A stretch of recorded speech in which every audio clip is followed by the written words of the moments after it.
Hello and welcome to Happy Vending. I'm Bill, and today we're going to be installing an MEI 7512 coin changer.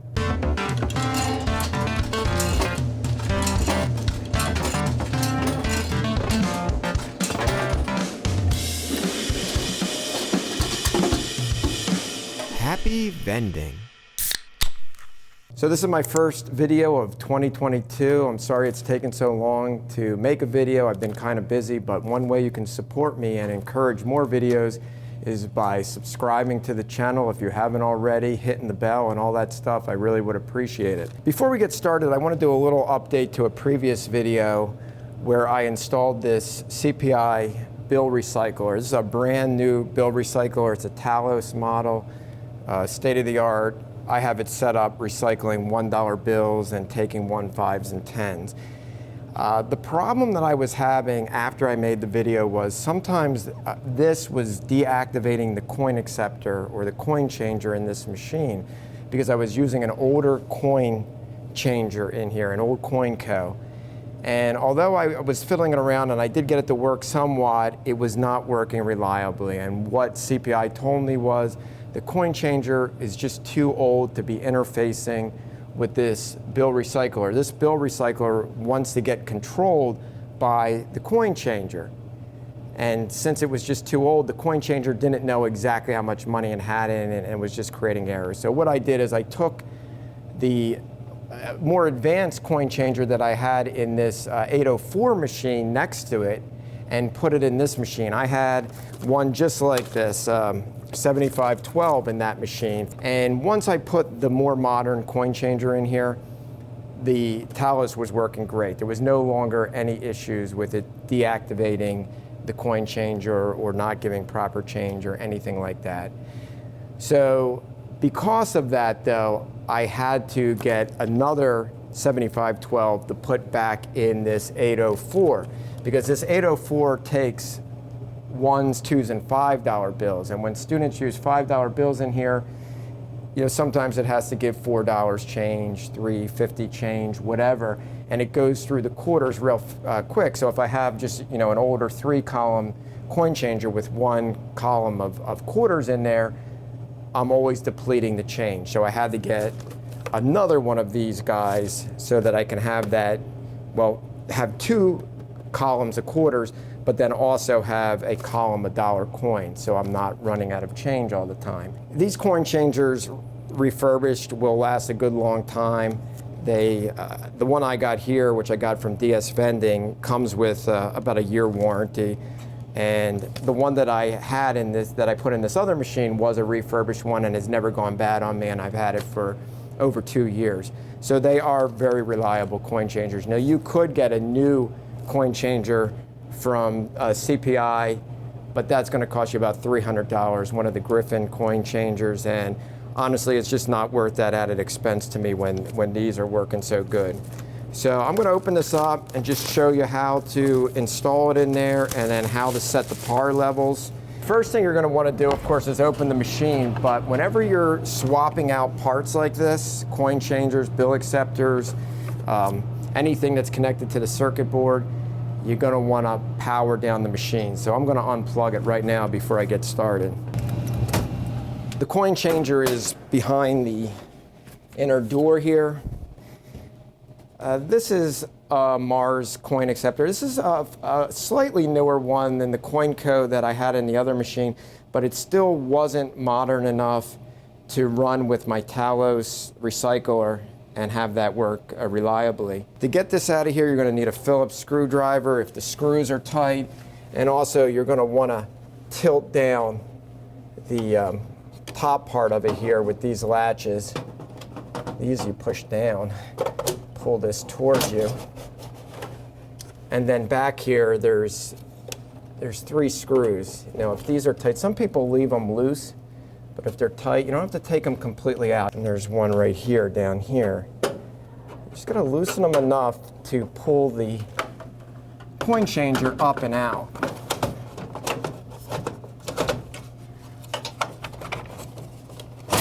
Just like this. Pull it towards you. Now one thing I should have done is unplugged it before I pulled it out, but it only has one plug in here. what they call an MDB plug here, which is pretty much the standard for all modern bill acceptors and coin acceptors. So we pull that out, and then we're going to pull this out. Now this does have a pretty good column of quarters in it. I'm going to dump them out because I'm going to use them for my 7512 machine.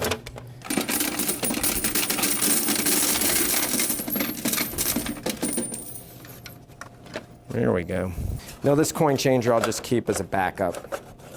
It's always good to have a couple backup coin changers in your arsenal so that when one goes bad, you can pop a replacement in there until you get your other one serviced. We're going to fold this top part down. This one has a little yellow button to release this top part, and then you can bring it down like this. Once again, so that we can fit it in there and drop it on the screws. Just line up your holes with your screws.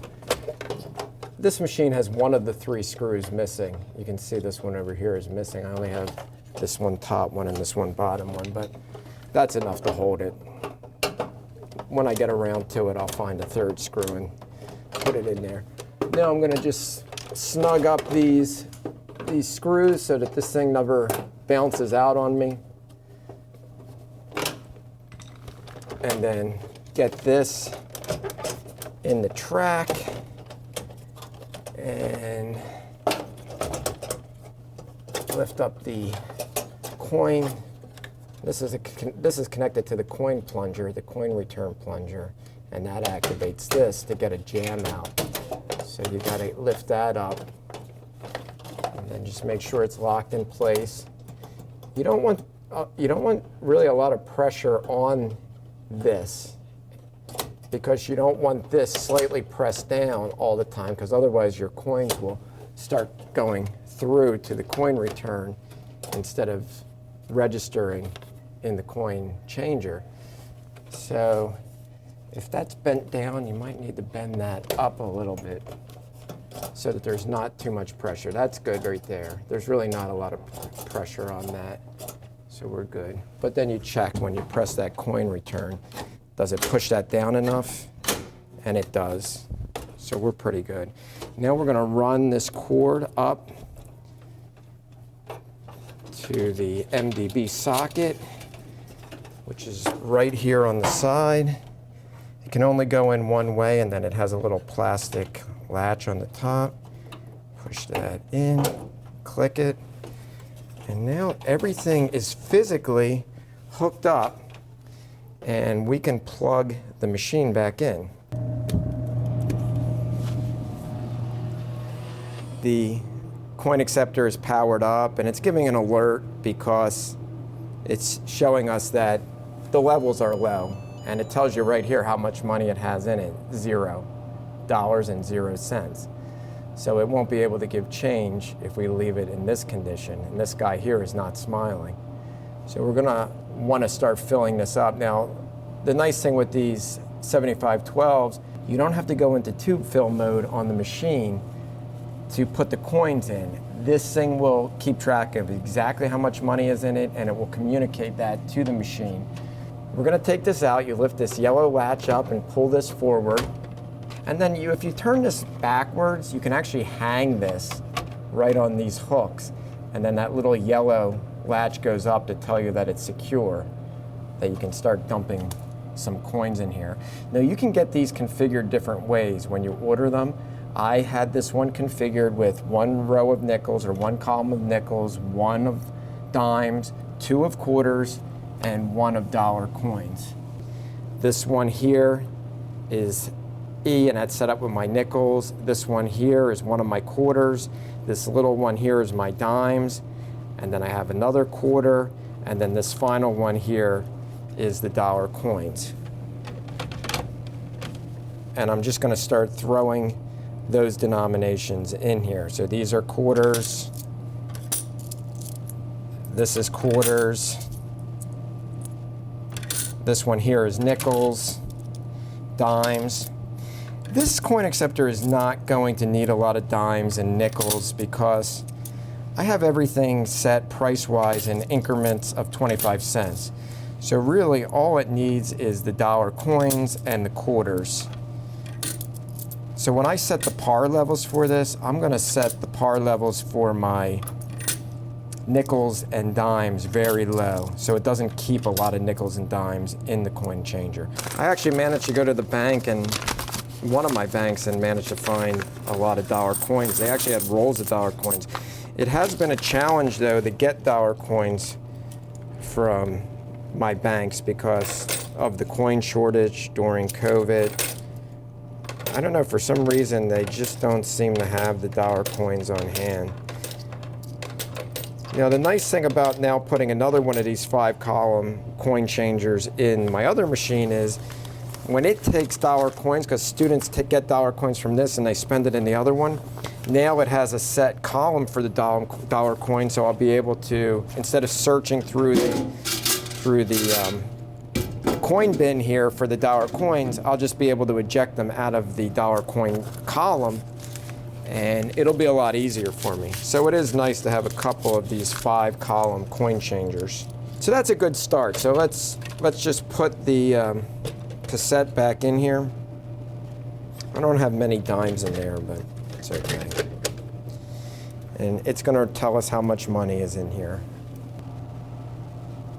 So it has $49.99, mostly here from our dollar coins. These buttons here will allow us to eject coins. So if I wanted to eject a couple dollar coins, I go up here and hit D, and it's sending them out the coin return of the machine in the front.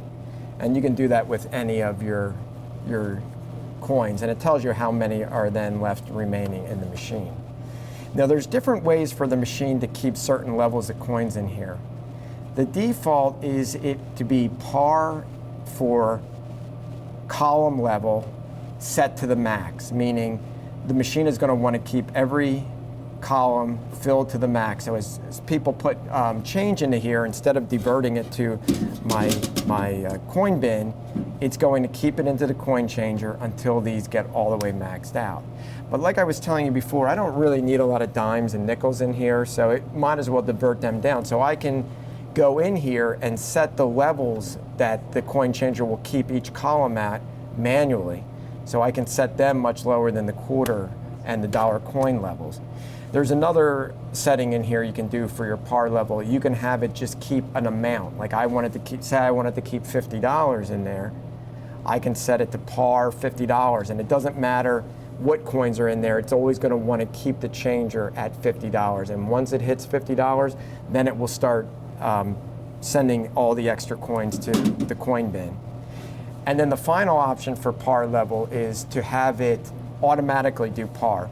So after running for about a month, the machine runs for a month, it will figure out what coins it needs the most for change and what coins it doesn't need for change, and it will start putting coins that it thinks it doesn't need into the coin bin and only keeping a high amount of the coins that it would need, which in the case of this machine, it would be the quarters and the dollars. But I'm gonna go in there and just set it up manually. So what we're gonna do is press menu. If there was a password in there, the password would be ABC, but I don't think they have a password set in this one. I'm going to go into setup, which is E. We're right now in par setup. I want to select that. And this is the par style. Right now, by default, it's set to par to level, but it has levels set to max. Now, if I wanted to go to a different par setting, I could go par auto, which I talked about before, or par to value, which I talked about setting a specific monetary value for the machine. But I'm going to leave it in par to level. I'm going to say next. And I'm going to look at the current setting, which is this bottom one. It's telling me how many of each coin it has to have set in the machine to meet par. 77 nickels, 115 dimes, 168 quarters, and 69 dollar coins. These are all the max amounts. Well, I'm going to leave quarters set to 168 and the dollars set to 69. I'm going to leave them all the way full. But the nickels and the dimes, I'm going to change. So I'm going to adjust this. I'm going to hit D, and I'm in the nickel setting right now. I'm going to go edit, And instead of leaving it at 77, I'm gonna go down on this. I'm just gonna have it keep, let's just say 20 nickels in the cassette. 20 is plenty. Click OK. Now let's go up and do our dimes. It wants 115, forget that, go to edit. Let's go down. Once again, 20 dimes is plenty. There we go. Click OK. And I'm going to say done. I'm going to leave the other coins set to where they are. I'm going to accept it with my new settings and finish. Back. Now, if I left it like this, as students put money into the machine, it would just keep stacking it up until it meets par, and then diverting coins into the coin bin. Or I could go back in the menu and I can press par here, and it's going to tell me how much I need to put in here of each coin for it to meet those par settings that I have. It's saying insert the following quantity of coins. Nickels, it wants 10 more nickels to meet par. You can hang this back here like we had it before and put them in here. 8, 9, 10. So that would be par for that. For dimes, it's telling me I need 15.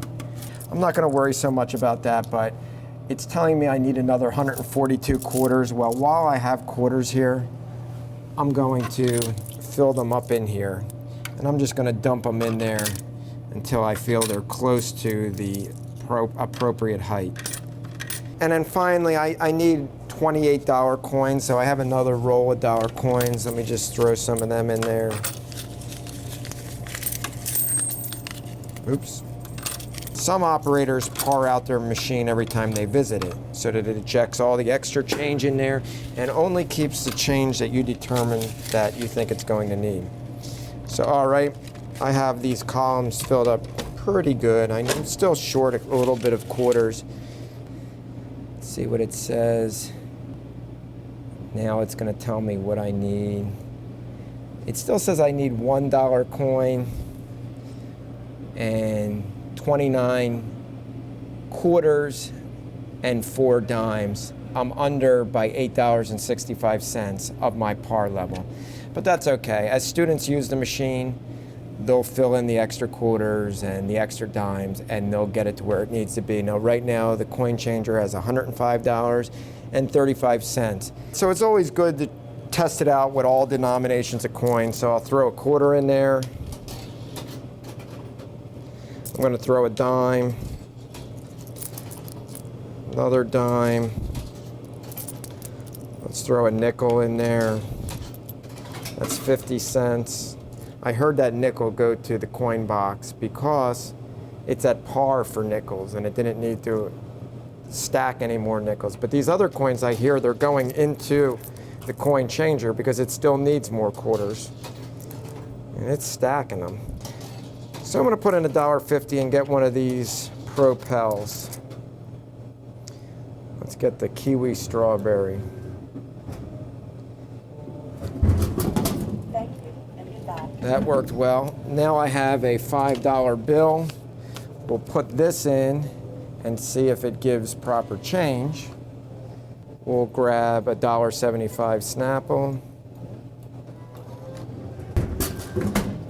Thank you, and goodbye. Let's see what it gave me. It gave me the quarter, which made the $2, 3, 4, and 5. So $3 coins and a quarter. It's perfect. Let's try buying something with a $1 coin and make sure it takes that. $1. Let's vend the water, which is $1, so it shouldn't have to give any change. And there we go. The coin changer is working exactly like it should be, and all is right in the world. So hopefully now you know how to install a 5-column coin changer in a machine and how to par it out. As always, happy vending.